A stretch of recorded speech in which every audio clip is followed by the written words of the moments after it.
سوال پوچھا ہے کہ فجر کی نماز کے بعد طلوع آفتاب تک سونے میں شرعی طور پر کوئی گناہ تو نہیں ہے؟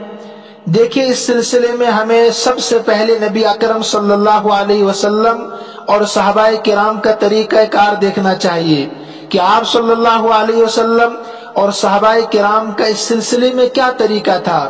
تو احادیث میں ملتا ہے کہ صحابہ کرام رضوان اللہ تعالی علیہ مجمعین اور حضور صلی اللہ علیہ وسلم جب فجر کی نماز پڑھ لیتے تو سورج طلوع ہونے تک اپنی نماز کی جگہ ہی بیٹھے رہتے تھے۔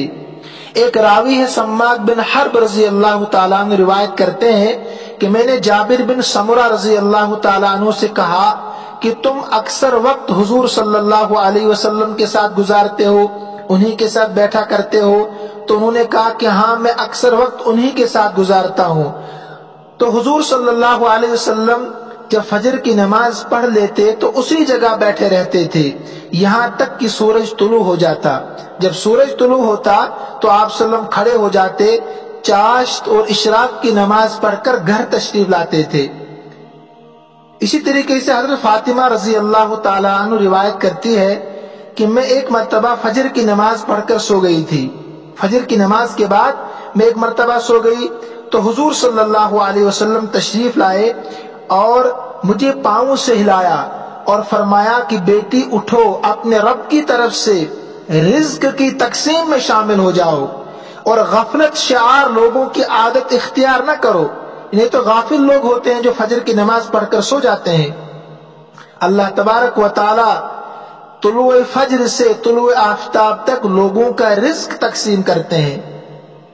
اسی طریقے سے حضرت انس بن مالک رضی اللہ تعالیٰ عنہ فرماتے ہیں کہ حضور صلی اللہ علیہ وسلم نے فرمایا، تلاش رزق کی خاطر نماز فجر سے طلوع آفتاب تک مت سویا کرو۔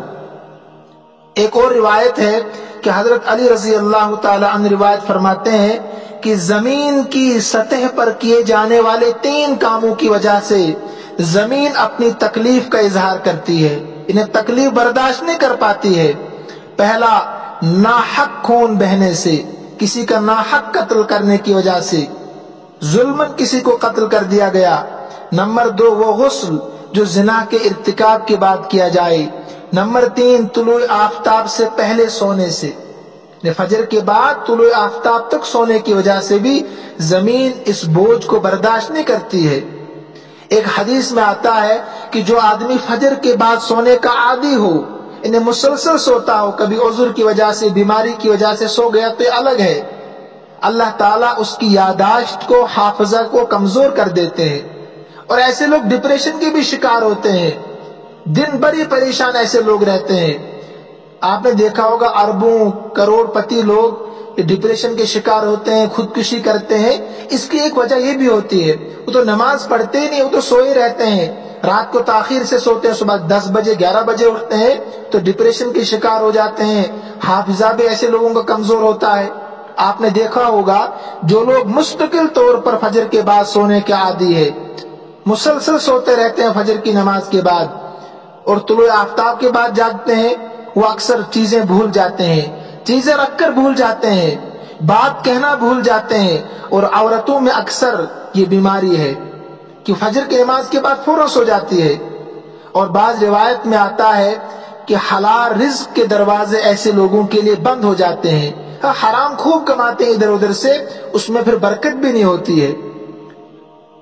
ہاں، کوئی آدمی جس کو رات کی ہی ڈیوٹی ہے، ایسی نوکری میں بیچارہ پھنسا ہوا ہے کہ رات بھر سو نہیں پاتا ہے، تو کم سے کم فجر کی نماز کے بعد سوتا ہے، وہ اس سے مستثنا ہے، وہ الگ ہے کہ اللہ کو پتا ہے کہ بیچارہ مصروف ہے، رات بھر نوکری میں مصروف تھا، فجر کی نماز کے بعد یہ سو سکتا ہے انسان، لیکن یہ انسان بھی کوشش کرے کہ طلوع آفتاب کے بعد سوئے۔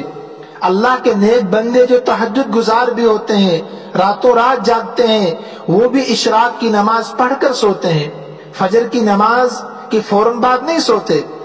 میرے بھائیو، اکثر امیر لوگوں کے یہاں فجر کی نماز کے بعد طلوع آفتاب تک سارے لوگ سوئے رہتے ہیں، پورا گھر قبرستان بنا ہوا ہوتا ہے، بعض تو فجر کی نماز بھی نہیں پڑھتے ہیں، اس لیے کہ ان کے یہاں، امیروں کے یہاں تو ناشتہ ریڈی میڈ تیار ہوتا ہے، ان کو تیار کرنے کی ضرورت نہیں پڑتی ہے۔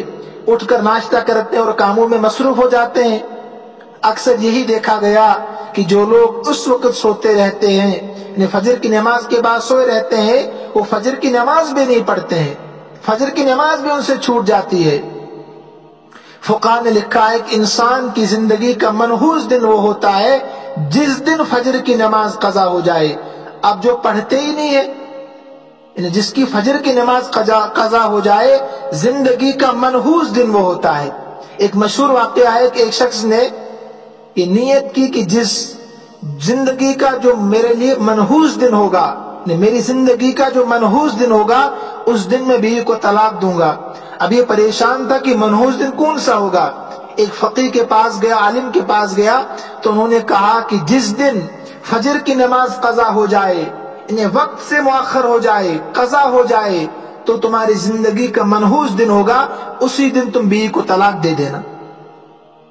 اور حضور صلی اللہ علیہ وسلم نے فرمایا بورک لامتی فی بکورہا، اللہ نے میری امت کے لیے صبح کے وقت میں برکت رکھی ہے۔ جو لوگ باہر کے ممالک میں جاتے ہیں ان کو معلوم ہوگا غیروں نے اس پر عمل کیا۔ اکثر ممالک کے لوگ صبح سویرے ہی تجارت کاروبار شروع کرتے ہیں اور ہم 10 بجے تک سوئے رہتے ہیں۔ اکثر ہم کھانا ہی دیر سے شام کو کھاتے ہیں، حالانکہ حضور صلی اللہ علیہ وسلم نے ترغیب دی ہے کہ عشاء کے فوراً بعد سویا کرو اور صبح کو جلدی اٹھا کرو۔ ہم تو یہاں اکثر کشمیر میں 11 بجے تک ہم کھانا کھاتے ہیں، پھر 1 گھنٹہ باتیں کرتے 12 بجے سوتے ہیں۔ یہ بالکل خلاف شریعت ہے۔ رات کو جلدی سونا چاہیے، صبح کو جلدی اٹھنا چاہیے۔ لہذا فجر کے بعد سونے کو معمول نہ بنائے، بلکہ قیل اللہ کا کیا کرے۔ قیل اللہ دوپہر کا کھانا کھانے کے بعد تھوڑی دیر آرام کرنا چاہیے، اس سے ذہن بھی تر و تازہ ہوتا ہے، فریش ہوتا ہے، اور جسم میں بھی تر و تازگی پیدا ہوتی ہے۔ حضرت زبیر رضی اللہ تعالیٰ عنہ کے بارے میں آتا ہے کہ وہ اپنے بیٹوں کو سختی سے منع کرتے تھے فجر کے بعد سونے کے لیے، بالکل نہیں سونے دیتے تھے۔